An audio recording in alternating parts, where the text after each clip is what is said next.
With Republicans having a supermajority in Tennessee, we knew it was going to happen after last week. The Senate there voted to gut the entire Board of Trustees at Tennessee State. Well, today, the House did the exact same thing.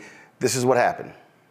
Over the last couple of years in this body, we've had some tumultuous times.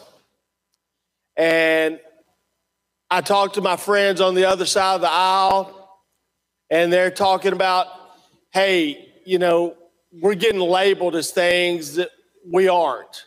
And I agree. I know many of my friends on the other side of the aisle. I know their hearts. You know, I have conversations with them. We go out. You know, I think if they felt a way, they would slip up and say something. But ladies and gentlemen, the optics of this today are awful. If you can't look at this and see that the optics of what you're doing today is awful, you need to take your blinders off. I mean, you're going down the same path you did last year, and then you're going to look at yourself and say, we didn't mean to do that. We didn't mean to look that way. Well, you're doing it again. I'm stopping you before you drive off the cliff.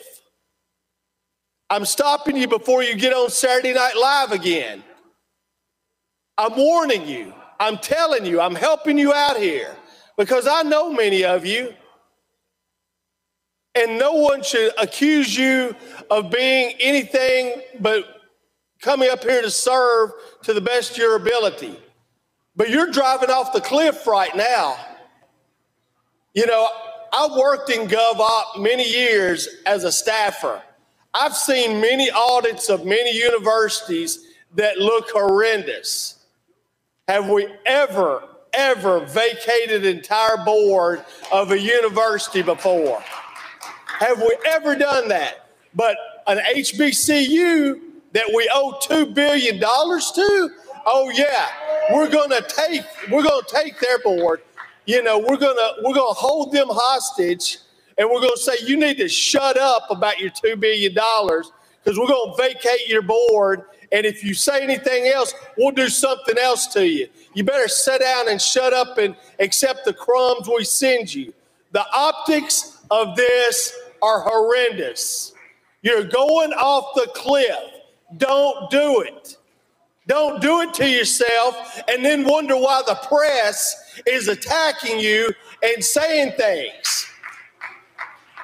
You're doing it to yourself. Stop. You know, just because somebody puts a thumb up in the air doesn't mean you have to vote with them. You got a mind of your own. You know how you feel. You know what this looks like. And you're doing it to this university. May 1st is when students select which university they go to around the country. So you're just killing the admittance of the freshman class coming into this university. I'd hate to be Eddie George trying to recruit a football team right now with you guys doing this. What kid wants to come to that university when the governing body of the state is doing everything they can to their university? Use your minds, folks. Come on now. You're going off the cliff again. The optics are awful. You know they're awful. Don't do it. Just because these people stick their thumb up in the air don't mean you have to vote with them. You know this is wrong. It's horrible. And you're going to be on Saturday Night Live again if you keep doing this. That I'll sit down and shut up. And Republicans didn't give a damn. This was the roll call right here. It was a 66-25 vote. That's what it was. And I believe only 2 Republicans voted with Democrats on this particular measure. Joining us right now is Tennessee State Representative Harold Love. Glad to have you on the show. So let's get right into it.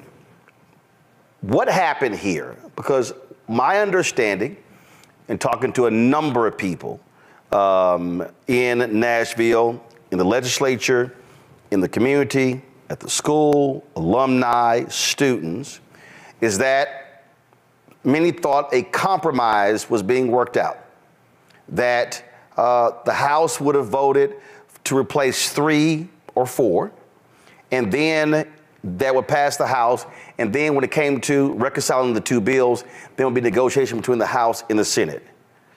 I was told that you had the votes for that. Did you have the votes for that? And if so, what happened?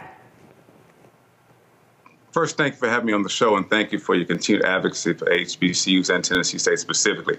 And to your point, we knew that going into this particular vote, we needed to have a different amendment than what the Senate had proposed. The proposal was for 10 members to be vacated. That's all 8 of the governor's appointments plus the faculty and student trustee. Last week in the Government Operations Committee, we did have an amendment that would only vacate 3 board members, and those members whose terms expired in 2025 would be the ones vacated. We thought that going from there, we were going to be able to take that version on the House side, and if nothing else, get to a place where we would be able to go to conference committee. Between that date and today, I believe some of the members on the Senate side declared they were not going to back down, and newspaper articles, interviews showed that they were not going to accept our compromise, and they would not go to conference committee, and that they would not accept anything other than what they had proposed. And as a result, I think our House members realized that on the Republican side, that there was no way to even force the Senate to a conference committee to accept any version other than theirs. That makes no sense to me, because if the House passed its own bill that differs from the Senate, then they're forced to go to conference. That's not absolutely correct, because the way it works is this: if the House passes our version, then the House sends a message on the message calendar to the Senate that says, we don't like your version, here is our version, we would like for you to accept our version as the bill. If the Senate accepts that, then that becomes the bill we sent to the governor's office. No, this is what I mean. If the Senate passed their version, vacate the entire Board of Trustees. Right. If the House passed its version of, let's say, he replaces 3 and the House passes it, then what happens? Here are the options. If the House passes that version, we have a thing called the message calendar, which then sends the Senate our version to say, we don't want to adopt your version. Here is our version we want you to adopt. Right. The Senate then has the option to either refuse our version or accept it. So if the Senate then refused your version, then what happens? If they refuse our version, then they want us to accept their version. And if y'all don't accept their version, then what happens? Then the bill doesn't pass at all. So conference committee is an option. It's not a requirement. Wow. So it's either my way or the highway. And that's what one of the senators said in the newspaper, that he felt as though their version was the best one, and that he was advising the House to take up their version, or else there would be no compromise. So I'm trying to understand why they believe their version was the best one. Now, granted, the state comptroller did an analysis, and then they authorized an audit to be done. That audit cost about $2 million, right? Correct. Okay. So this is the audit. Go to my iPad. It was done by Clifton Larson Allen, correct? Is this the correct one? It's my first time seeing that. I think that is it. It says forensic audit. Okay. It says that that Jason Munpower retained them to perform the forensic audit. And it says that, as you are aware, a forensic audit is performed largely to uncover fraud or criminal behavior. While there were several recommendations for improvement of TSU's operations, the CLA firm concluded there was no fraud or malfeasance by TSU management. So if there's no fraud or no malfeasance, why in the hell are we here with replacing the entire Board of Trustees? That's what we argued last year when the $2 million was put in the budget. We argued that there was not going to be any findings of criminal intent we also argued that they should have put that $2 million toward the university. And I think what we're finding is once the Senate had made up in their mind that they were going to vacate the entire board, it was going to be very difficult to turn them around from that. And that's what we found ourselves in today. Okay, so again, what's strange to me, again, go back to my iPad. I mean, this was a statement from a statement here. They poured through, it was over a 4-year period, July 1st, 2019 through June 30th, 2023. They went through 2 million emails, 500,000 documents. No fraud. They laid out some changes that need to be made in terms of reporting information to the federal government, things along those lines. So what in the hell were what were your colleagues saying to you why they believe the entire board should be wiped out? What were they actually saying to you? Right. So their response was that over the years, the many audits that Tennessee State had in front of the Government Operations Committee for the sunset hearing warranted this action. On the House floor today, my point that I argued was that we got funding last year, and I was hoping that we'd get more funding this year to address the $544 million. But instead, we kept hearing conversation around board reduction, board removal, and audits instead of talking about properly funding the university. And I think that's where many of us were frustrated because, as my colleague Bo Mitchell pointed out, there have been many indications from many other schools that show that they also had audit findings. And I think that's where, on the Senate side, they began to really push this notion of the need for the board to be removed totally. And that's what the House adopted. So last year, Tennessee State's owed $544 million. And that was coming from a state committee. So they gave... I actually chaired, yes. Okay, so they allocated $250. What about the other $250 million? Right, that's the point we've been arguing. So here's the key.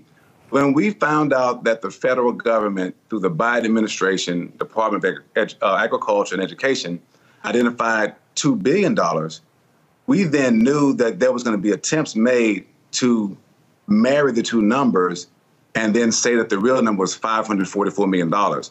So we embarked, and by we, I mean myself and other members of the National Black Caucus of State Legislators, embarked on a mission to then educate our members to say that $544 million for Tennessee State represented capacity grant funding for agriculture extension, for teaching and research. The $2.1 billion was for basic campus funding. And so I saw members trying to put those two numbers together, and we began educating members to say, no, that's a separate pot of money, and we would like both of those pots to be fully funded. In Georgia, the Black Caucus sued the state over that money. Right. Are y'all going to sue Tennessee? So we looked at the Maryland example when they sued. No. That's a separate deal. Well, follow me here. Georgia, in September, because I had Georgia State Representative Derek Jackson on the show Monday, they filed a lawsuit with regards to that $13 billion you referenced. Correct. The Maryland lawsuit, I covered that extensively. That dealt with the duplication of programs that were allowed at University of Maryland. That took 13 years before they achieved that settlement there. So I'm talking about, would y'all consider, and would y'all move forward, filing a lawsuit like Georgia did specific to that land grant money that the Biden-Harris administration actually designated? So when the Black Caucus met with Dr. Glover last year, we took the position that we were going to follow her lead on whether she wanted to pursue a lawsuit or not. But she's a state worker. She's a state worker. She can't. She's a state worker. In the Maryland lawsuit, actually, Coppin, Bowie State, University of Maryland, Eastern Shore, Morgan State were not involved in the lawsuit and the lawsuit wasn't even filed by those universities because they couldn't. So external groups did that. So I'm trying to understand again. You have an example where in Georgia the Black Caucus did that. Now in Georgia, the Black Caucus did that. I think a legislative route is actually a faster route. And I use an example of what we did in Tennessee. The committee met in 2020. discovered $544 million was missing, and then we received more than $250 million. We actually received $342 million. It was $250 million for infrastructure, $60 million for a new engineering building, and then $32 million for an agriculture building, all to address that issue. I'm not sure if the Georgia lawsuit is going forward. We did also see that. No, the Georgia lawsuit is going forward because I had the Georgia representative on this show on Monday. Right, I saw that episode. Okay. And I don't know what their results are so far. I do know that in Florida, they also sued, but that case was thrown out.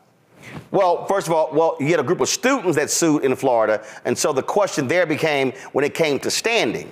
So I do want to. Now, I do know the school brought someone in to look at the possibility. I don't know where that case is right now with Tennessee State. They had a town hall, and Attorney Crump came in. I don't know where that is right now. Okay, so now, has the governor signed this bill yet? I don't know. I knew it was signed by the speaker and by the lieutenant governor and was sent to the governor's desk today. Okay, so that means that the Board of Trustees has been engaged in finding a new president. They've identified 3 candidates. Are they going to be, is this board going to be allowed to pick that president, or the moment the governor signs that bill, does that wipe out all the work that they've done and now the process must start over? I think if we look at the statutes, if the new board is put in place very soon, then that new board is the only entity that has the authority to hire a president. So the old board would not be able to do that. The new board would be the ones who would be hiring. I'm not sure what their idea would be. I don't know who the new board members are. So I don't know what their perspective may be. Right, because the governor has to name those new board members. We have to confirm them. Governor Bill Lee has signed the bill into law. So you say you have to confirm them, which means that, again, until those board members are replaced with new appointees, do those board even though the governor signs into law, what happens right now with the current board? Like, so if the governor signed to law, then correct? Yes, he's already signed it. All right. So then that means that all those board members are now removed, and he'll have to replace them with new appointees. But y'all have to approve those new appointees. So as we sit right now, there is no governing structure other than the president's office. There's no trustee governing structure over Tennessee State right now. No, the law says that those appointees take office at the moment he appoints them, and then we confirm them after that. But he hasn't appointed. So how do you take office until you're confirmed? So that's the way the law reads, that if they're appointed, then they come before us for confirmation. Okay, I'm gonna go. Okay, so let me. First of all, I'm gonna come back to the whole point of the lawsuit because I think that's critically important. But I got a couple other questions. I don't particularly. Okay, so first, we already dealt with that issue in terms of the presidency. I hate when people are sitting here going back and forth and speculating, throwing stuff out, and that is here. Folks were sending me all kind of emails and text messages saying that Representative Love would like to be the interim president. He would like to be considered for the presidency. Would you say right now that you have no interest in being the interim president of Tennessee State, no interest in being the president of Tennessee State? Yes, I will say that I have no interest in being the interim or permanent president. And I'll tell you why. Come this December, I will be the president of the National Black Caucus of State Legislators, an organization that my father helped start in 1977. That is a 2-year term for that office. Secondly, this is my 25th year in pastor. I'm the pastor of Lee Chapel AME Church in Nashville. That's my calling. I love pastoring my church. I love helping the community. So I don't want to leave those 2 positions, pastoring or in the legislature. And so I will say, again, I have no interest in that. I told the newspapers that back in February the 6th. Mm-hmm. I've told the Nashville Alumni Association that 3 times. I'm grateful for the fact that people may think that I would do the job well, but that's not what I want to do. So I'll say it again. I have no interest in being the interim or permanent president of Tennessee State University. What should the President Glover has announced she's retiring, and so I'm not sure when her term ends. Should she stay through the end? Graduation is May 4th. Should she stay through the end of May or June? Because again, until you get a board, I mean, you've got no leadership. What should happen with President Glover? So I don't know. I've talked to her, and I think that this whole process has taken a tremendous toll on her. Many times she's said to me that she wants to leave as soon as her time is up, because she's done a decade plus at the university, done tremendous work, but these last 2 years have been a tremendous toll on her. I mean, you think about last year, you had me on your show, and I appreciate that. I was streaming from Liberia, and the power went out a couple of times. We were talking then about this board issue and about the president and the votes.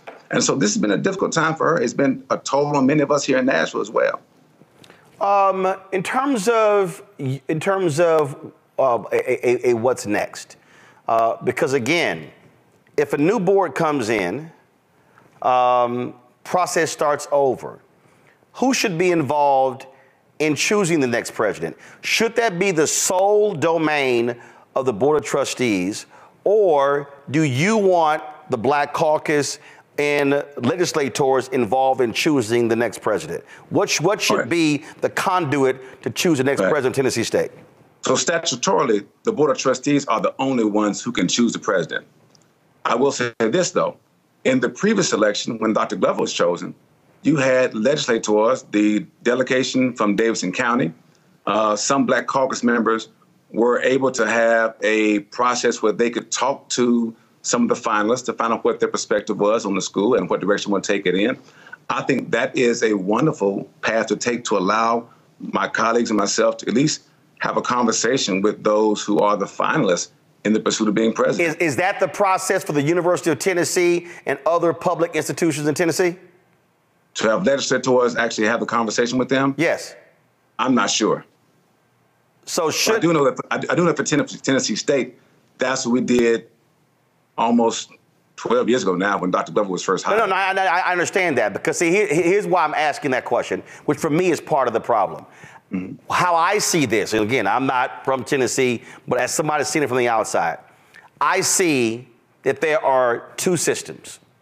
I see that there are rules for Tennessee State, and then there are rules for everybody else, University of Tennessee. It seems to me that all of a sudden, the questions about TSU's leadership started coming up when they started asking for that $500 million. All of a sudden, there's interest in Tennessee State. We showed the hearing when Dr. Glover testified when they were questioning all the issues with the dorms. Well, hell, if you had given the $544 million and not cheated them out of the $2 billion from the land grant from the federal government, they would have the money for buildings and dormitories and no need to have to go to hotels, things along those lines. So it's amazing to me how Tennessee State gets penalized because these white legislators won't give them the money that they uniquely deserve, but then want to say, oh, you got problems because you got money problems and you haven't given the money. Yeah. Well, we'll say this.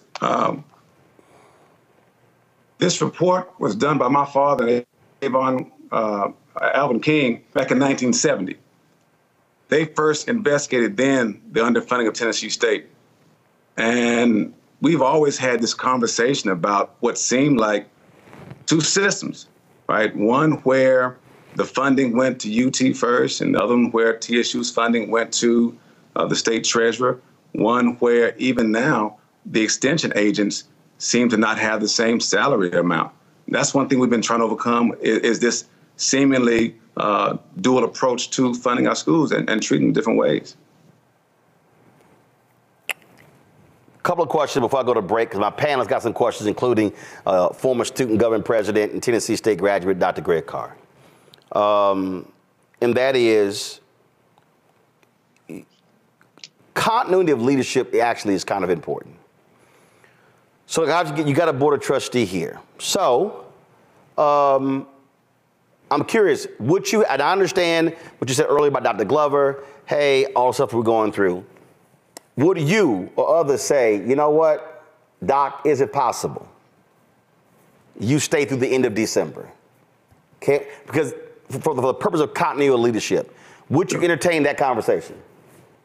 We did one time before. The Black Caucus sent a letter, and she has expressed again that she does not want to do that. Well, well, first of all, that was before all of this. So it was during all of this. When was it? It was last semester. Right, but I'm saying now, board trustee vacated.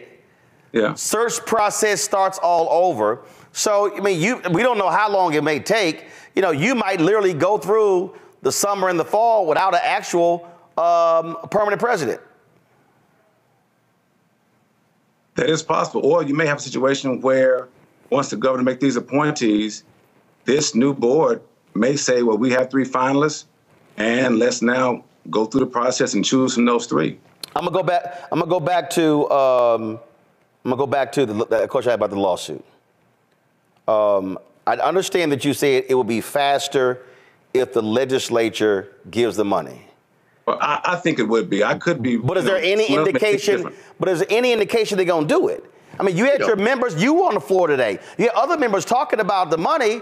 Has the Speaker of the House, has the head of the Senate, has the governor given you any indication that they are going to fully fund Tennessee State? I believe the carrier of the bill, Representative Reagan, did make that statement that he wanted to help get Tennessee State fully funded. No. I said, has the governor, the Speaker of the House, and the head of the Senate, have they said to you, Representative Love, we are giving you our word that we are going to fully fund Tennessee State in 2024? No one has said that to me. Well, I'll say this here, Representative. If I would give them a deadline, and if they don't move, I would do the move of Georgia and sue the state, because the waiting game, what the Biden-Harris administration released was that over a 30-year period, these HBCUs got screwed. The last thing we need is waiting another year, 2, 5, 10 years, or as you mentioned, the Maryland case, it was 13 years before that was settled. Let me do this here. I got to go to a break. We come back. My panel's got some questions for you. So hold tight 1 second. We're talking to Representative Harold Love of Tennessee. Today, the House in Tennessee voted to vacate the Board of Trustees of Tennessee State. Last week with the Senate, the governor's already signed it into law. That means right now, there's no Board of Trustees for Tennessee State, the only public HBCU in the state of Tennessee. So we have to make a decision right here, right now, that this is the last time that happens. Regardless of what happens in those chambers over there, we're going to do what we need to do to keep training those who others won't. That has been the motto for TSU since the day that I've been born, and it will continue to be that. Fight for the things that you want, fight for the things that you need, and fight for the things that you believe in. I believe in Black America. I believe in Black Tuesday. There were students who were protesting today. They were actually sitting in the gallery when that vote was taken. Various groups were involved in today's protest, partnering with Black Voters Matter. Let's go back to our conversation with Tennessee State Representative Harold Love. First up, asking questions is a Tennessee State graduate. He was a student body president when he was there at the school. Dr. Greg Carr. Greg, take it away. Thank you, Roland. Appreciate you, brother. Good to see you, Representative Love. I remember when you little fella running behind your big sister, Cheryl. She was Miss TSU the year body president. And, of course, remember your mom well when she ran the Student Services Center, Mary Love. So, honored ancestor. Listen, man, where are the strong voices in the legislature? And I mean that because you almost called the name of the person I'm thinking of immediately. You almost said Avon Williams when you brought him. Remember your father well as well. We had many fights, as you probably have heard, in the legislature because we often urged him, Rufus Jones, what was Harold Ford's father, asking them, Harold Ford Sr., y'all need to punch these white boys in the mouth. And that often put a fire under them. So I'm going to, ask you about a little fire in your belly, brother. These hillbillies are clearly running a white supremacist Boston right now in the legislature. When Roland asked you about the lawsuits, I thought about Avon Williams. I think he would be filing a lawsuit, maybe Title VI. I would encourage you to reach out maybe to Alvin Chambliss. I'm wondering, where is the fire? I mean, I heard the fire from Bo Mitchell, but it shouldn't be a white man having to say that. I want to know when some of you legislatures in the Tennessee legislators with a super majority that didn't want away anytime soon are going to go to the federal courts on this, brother? Great question. I'll tell you this. When we had the committee formed, that was one of the things that we wrestled with. Do we go with a lawsuit or do we try a legislative route? Once we got that data, we thought it best to go with the legislative route first and reserve the lawsuit in case we did not get any traction with that. So when the money came back, our plan was to return the next year and secure more funding. That $250 million plus was to work on the infrastructure, and the hope was to use the next tranche of money to work on academic programs. As I said today on the House floor, when I opened up with conversation about it, we got caught up in conversation about audits and boards, and it seemed as if everyone wanted to talk about that instead of the finances. That's why I asked my colleagues today, since they're so excited about vacating the board, that I would want them with that same fervor and fierceness, determination, and excitement to come back and fund the university. No, they're not going to do that, brother. Hold on, Roland. I just want to follow up. This is the bottom line. These white boys not playing with y'all. Do y'all understand? This is not about logic. It's not about an appeal. Now, I understand why Bo Mitchell said what he said, but Cameron Sexton and this hillbilly from Hickston, Bo Watson, they are not interested in logic. They are not, and I'm sure you remember, man, when Avon Williams, I want to say it was the Tennessean magazine, he was standing there and said, "Is this the angriest black man in America?" That's when Avon Williams was suing the hell out of them. That is where the Geyer opinion has its roots. That's why the downtown campus is named for him. They're not going to listen to logic, brother. In the words of Malcolm X, you're speaking a language they don't understand. It's not either or, is it, Representative Love? It's both and. While you are trying to appeal to their common humanity, you go to court on their ass, brother, whether you win in federal court or not, whether it's Title VI lawsuit, because you remember the dual system of higher education in the state of Tennessee, THEC and the University of Tennessee system, and you got the State Board of Regents system, and then they get rid of their board. They are treating Tennessee State differently. Whether a federal court agrees with you or not, you've got a case for a but-for case in terms of racial discrimination. But for the race of Tennessee State, which if you remember from the original federal lawsuit, the Geyer lawsuit, they were saying that they wanted Tennessee State to lose its racial identity. But for that, they would not have dismissed this board. Whether it's dismissed or not, them hillbillies don't care about Saturday Night Live. They can't spell Saturday night or live, and they don't watch it. That's why that punk was smirking in front of Bo Mitchell while he was talking. But I'm saying you got to go to court too, brother. If it's not y'all, get some people together. Where is the courage in the state of Tennessee right now? Well, I think we got it. There was a group of preachers, I think, that came on the last show that Roland had, Chris Jackson and some others with IMF, who I think may be looking at that route. I can't say if they are or not, but I hear your point. And we will look at some alternative routes than just a legislative one. Reese, Greg, you finished? Yes. Thank you, Roland. Reese, go ahead.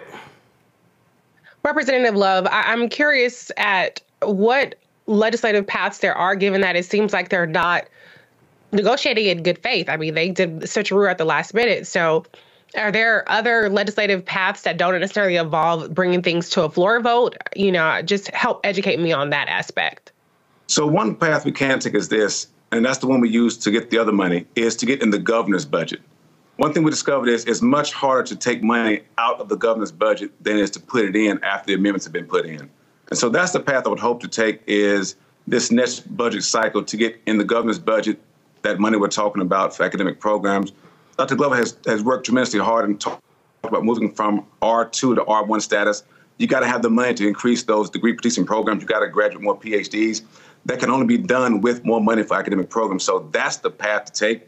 As I mentioned earlier, myself and Laura Hall have been talking about how we can both work together with our National Black Caucus to also bring some pressure to bear to say to our state legislators, this is the route we want to take to make sure that we do get some responses. And if I could, just for a moment, Roland, I did get an email a few minutes ago that the governor has made appointments to the board now. Do you know who they are?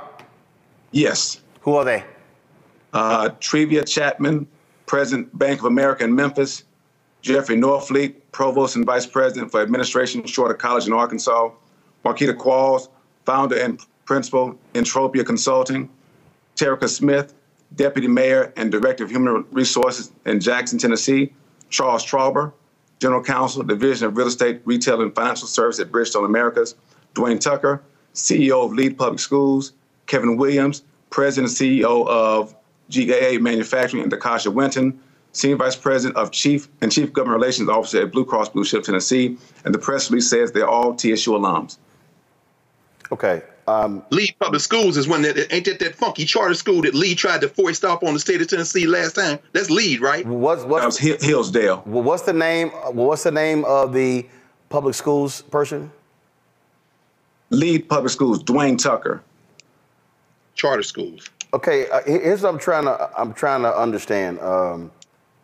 Okay, one, it'd be great if you could text or email that to us. I would love to see it. So let me pull. Okay, got it. So one of the members I see right here. Now? Well, no, I'll let's see if I can pull it up. Give me 1 second. I'm gonna send it to your. Okay, you could just email me or to. So okay, so I just see it right here. So go to my iPad. So member of the. Okay, now let me be real clear. I am a. Everybody knows me. My initiative is called School Choice is a Black Choice.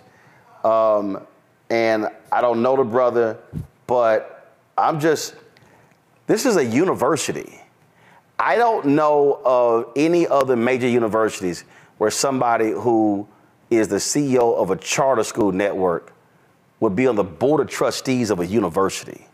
Now, again, if I pull up, matter of fact, Yeah, he was former chair of the TSU Foundation Board. Okay. He's from Nashville, Brother Carr, Dr. Carr. Okay. So I mean, clearly they had this list already made up when they get ready to run this Boston. Somebody got to fight these white boys, man. Now, I will say this. One thing I told the TSU alums on Tuesday was, when we saw the bill coming down, we wanted to make sure that we said, look, if it's going to be a situation where the board is vacated, we don't have the votes to stop it, our goal is to start pressing the governor and start having public conversation about they need to all be TSU alums.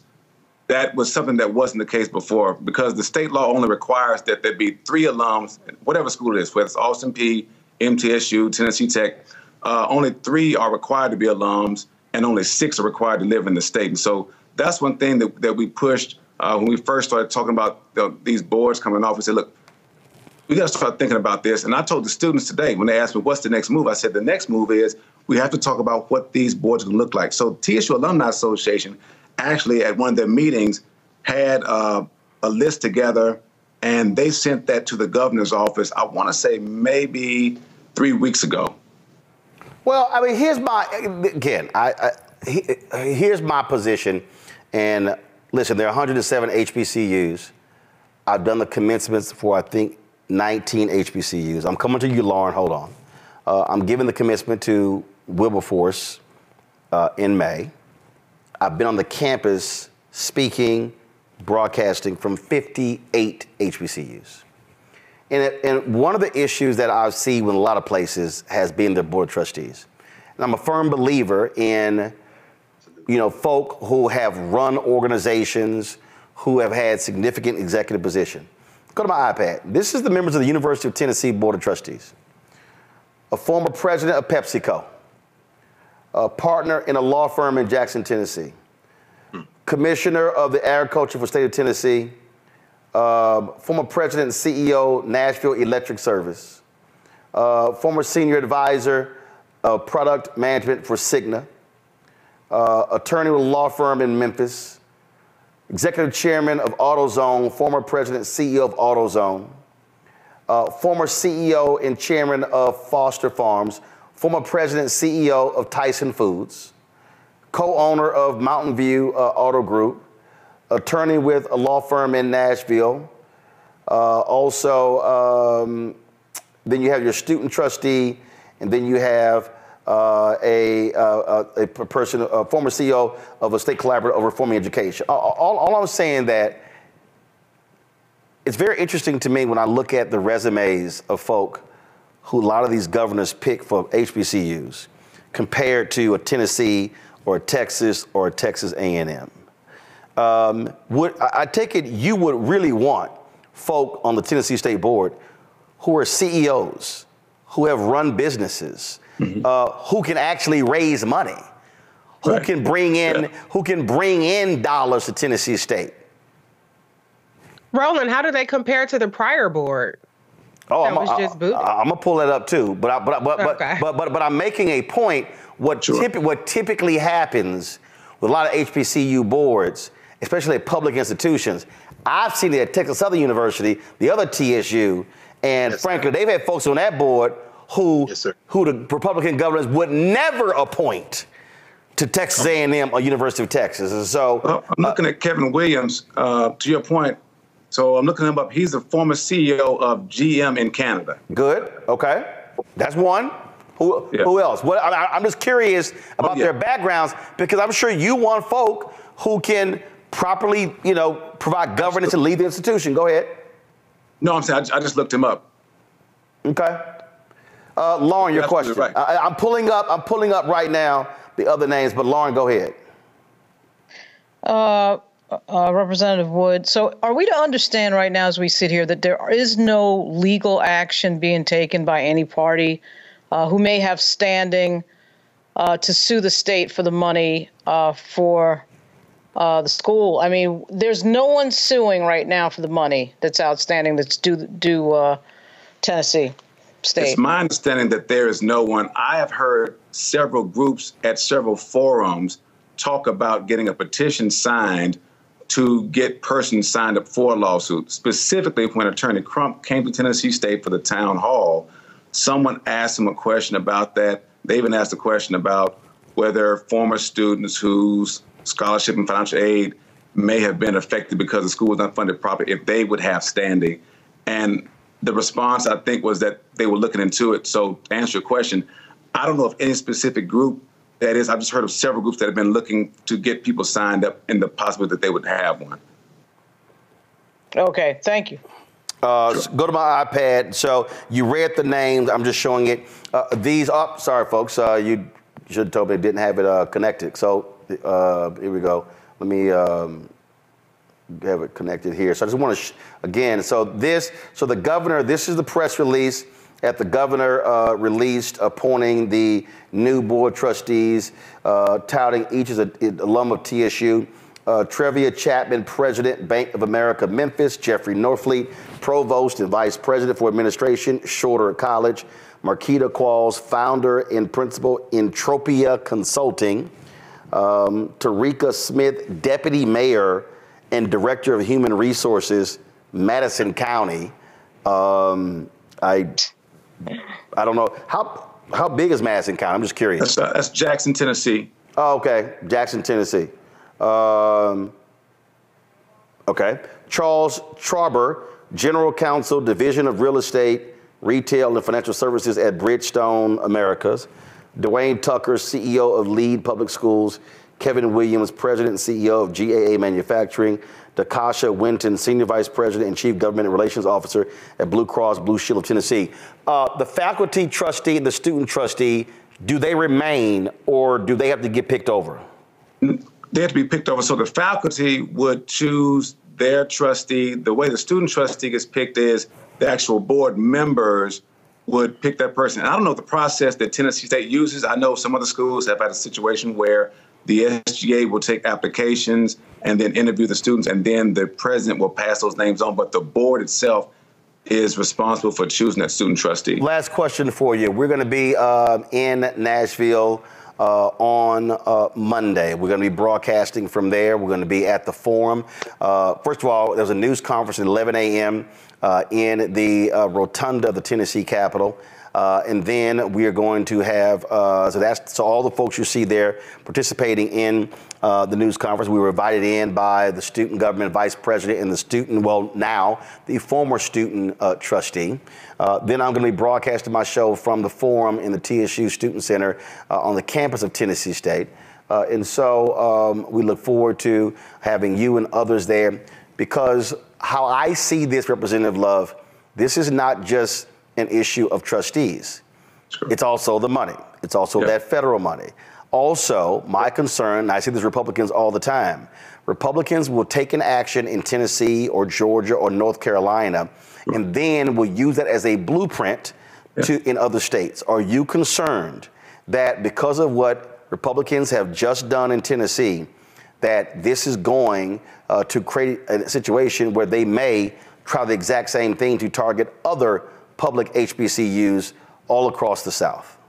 Absolutely. If I can say this again, you know, as my role starts as president-elect, started last year rather, and as president in December for the National Black Caucus of State Legislators, we immediately started having conversations with our colleagues in Arkansas, Alabama, Kentucky, New Orleans, Florida, because we all knew that there was the same blueprint for these other 18 land-grant HBCUs to have the governors refuse to identify and recognize the underfunding, again, in those two different buckets. And I can't say it loud enough. These are two different buckets. Those capacity grants and what the Biden administration identified, those are two different buckets. And we need all that money, and we need to make sure that we have all the resources and records so that if it's a lawsuit or a legislative route, at least people are equipped with the data to go in and say, here is empirical evidence. We discovered in Tennessee through that committee that in 1913, the state law said that UT's money goes straight to UT and TSU's money goes to the state treasurer first. And so we had to work through that process. And so, again, much of this is of concern to me. And that's why we're trying to make these strides, educate our legislators and our alums about the dangerousness of this being a nationwide effort. Absolutely. Well, we look forward. Greg, go ahead. Before you go, Roland, the point that there is a student. So let me be very clear. Let me add, there's a student and a faculty representative on the board, correct? Correct. All right. So there's your point of entry for the lawsuit. They were not voted on by the governor or the legislature. They were voted on by their constituents. Yeah. That's a good point. So how in the hell can you remove somebody who you didn't appoint?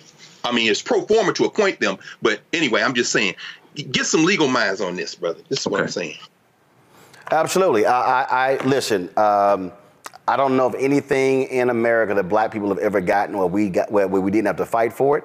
And I fundamentally believe, and look, they have a supermajority, Representative Love. They can frankly ignore Democrats all day in the House and Senate.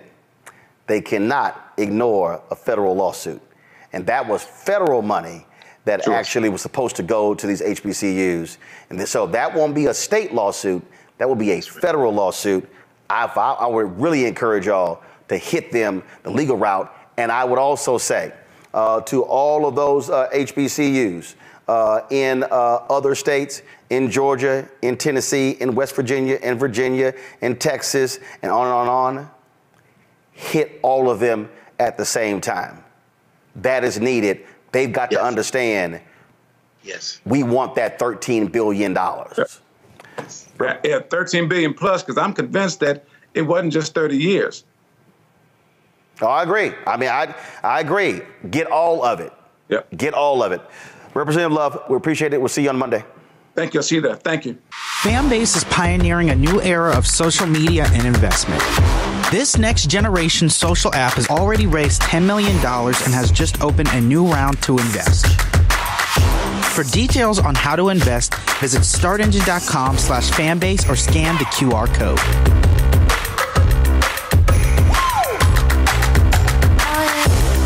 Another way we're giving you the freedom to be you without limits.